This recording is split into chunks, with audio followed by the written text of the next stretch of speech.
İmam Həsən əleyhissalam buyurur ki, bir dünya malından bir şey istədinizsə, cəhd elədiniz, alınmadı.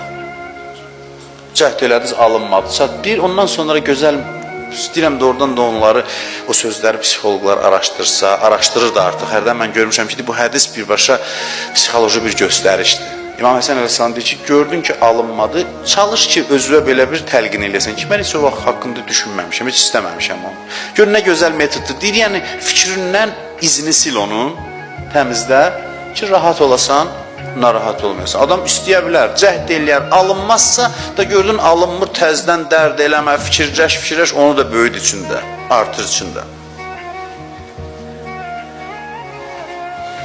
Bəzi şeylər var ki, bir anda onun üstündə düşünmə, heyifdir düşünmək.